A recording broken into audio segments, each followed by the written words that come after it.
Greetings, friends and music lovers. I'm Dr. William Gorton, founding artistic director for the Greater Philadelphia Choral Society. We're excitedly preparing our spring concert, which will include Durfle's Requiem and Randall Thompson's Frostiana. We'll be joined by the Philadelphia Girls Choir and players from the Philadelphia Orchestra as our accompanying ensemble on May 21 at 3 p.m. at St. David's Episcopal Church in Wayne, Pennsylvania. We hope to see you there. For today's Moment with the Maestro, I thought I would describe the ingredients for the recipe that we might call choral singing.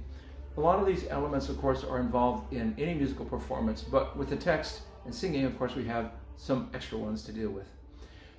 Basically put, the first ingredient is rhythm. Rhythm is the relative length of notes to one another. These can be arranged in certain patterns. Sometimes that keeps a consistency of feeling. Sometimes that pattern can be broken for effect. The second element is pitch. This is how high and low the notes are. These can be arranged in such a way as to create tuneful melodies or speech-like inflections. The third ingredient is dynamics.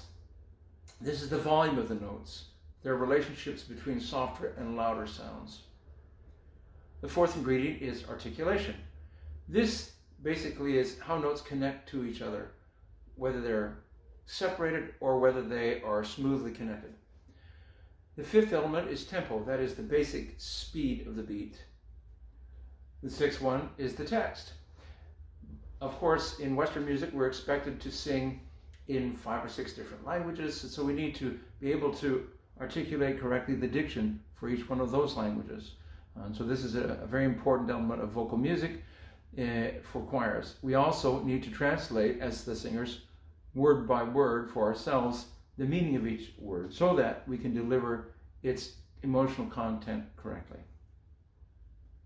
The seventh element is voice production. This entails, of course, learning to master the mental and physical processes of producing vocal sound, which is itself an extraordinarily involved endeavor and can be a work of many years to master.